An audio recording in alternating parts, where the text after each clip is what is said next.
Hey, welcome back to Real Food Blog. I'm excited about this episode. I get to show you how to make our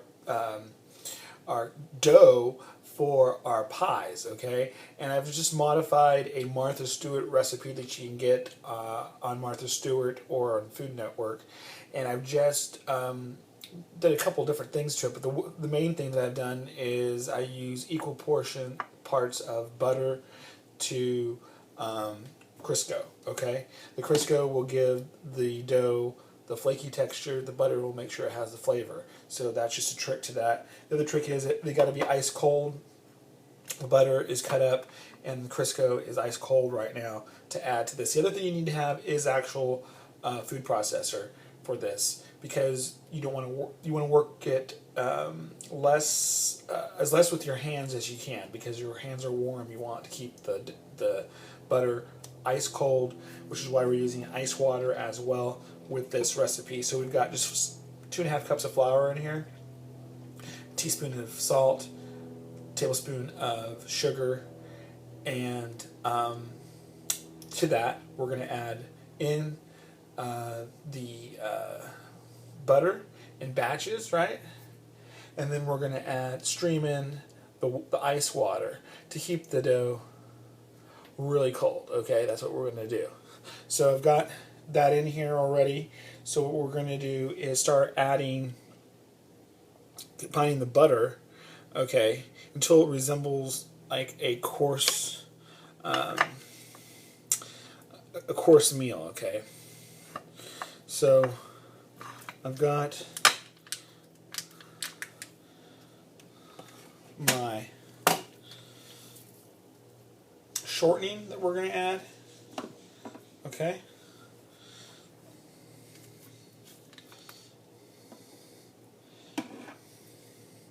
Okay.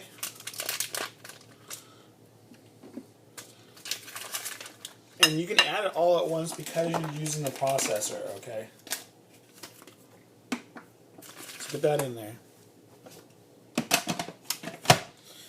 And pulse it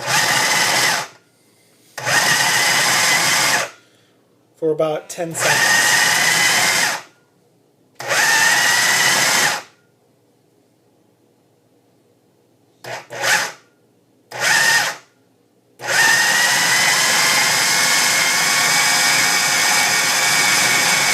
Okay, so now you can see, if you can see in here, I want you to see this dough.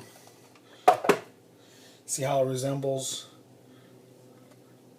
like a course meal? Okay, see it's crumbly. You don't want to overmix this. That's why I'm trying to do the best job I can to make sure I don't overmix this, okay? Alright. And so now we're going to add we're going to add the water stream on low, and no more than 30 seconds, okay? Until it comes together.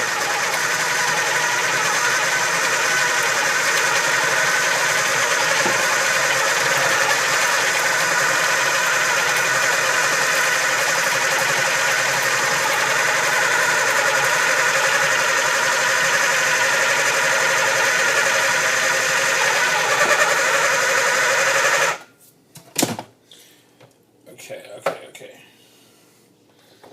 Now, looks like it's ice cold, okay, which is what we want, okay? We totally want it ice cold. Alright. And then it's come together. So now, at this point, we can turn it out, okay?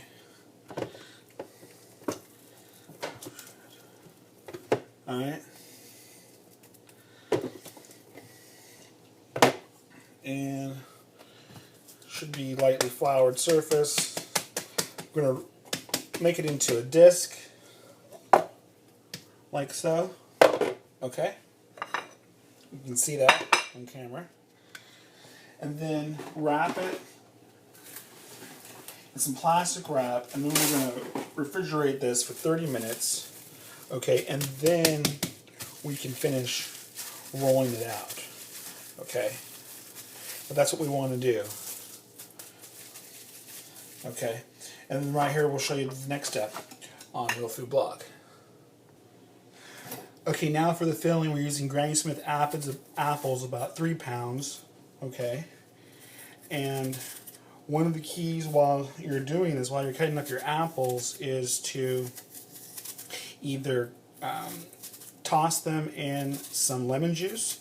If you don't have any lemon juice, you can use some apple cider vinegar, or you can also use some regular white vinegar. Okay, but once you peel the apple, because I have a core, an apple core, but I hate using it because it takes longer. Okay, so I just cut it in half. Okay, cut that half in half, take the core out, and then do the same with the other half. And I like to cut my apples relatively thinly. I mean, I don't like them big chunks of apple in my apple pie. Okay, but you do yours however you want. So I've got the apples together here. Need some lemon juice in there just to keep them from turning brown. Okay. Got that going on for us. So we've got the best type of apples in my opinion is Granny Smith apples, because too, the texture of them, okay, and because they're tart, which will be great to counteract the sweetness that's coming from the sugars. Another thing on the recipe I've modified, I have brown sugar and white sugar. Okay? So basically, you toss these apples, the tablespoon or 2 of flour. Okay? We're going to add the cinnamon, which is like 1.5 teaspoons. Okay, we're going to add the brown sugar, the white sugar, okay, and then the nutmeg. The nutmeg is pretty key, I think. You gotta use the fresh stuff. So buy it, or you can buy it whole, and you can just grind it yourself. Like 1/2 teaspoon of nutmeg, okay? Then we're going to mix this up and taste it to make sure it tastes good. We need to add some more sugar, okay? And then the thing is, and the flour trick is help thicken the sauce, okay? So once the juices of the apple start melting, or baking rather, okay, you want the flour to thicken up the sauce so you don't have a runny sauce, okay? You want it to be nice and thick. Okay, so now that the dough is chilling in the refrigerator, we're going to let these apples chill out.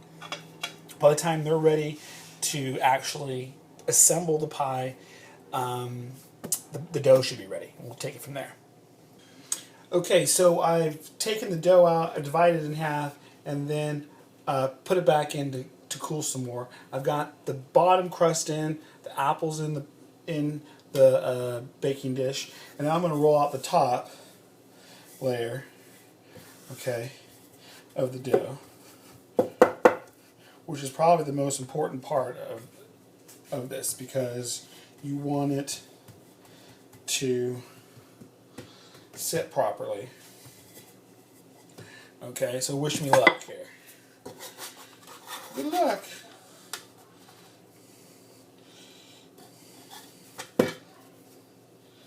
Okay. Drape it. Just like that. The excess I'm going to use for the other side, which is what you can do with good dough. Okay, so you just take it off. I'm going to use it on the other side to make sure it's all crimped and in place. Okay. See, I had a gap over here. The great thing when you're using good dough is you can patch it up relatively easily. Okay? So, we're going to crimp this dough all around.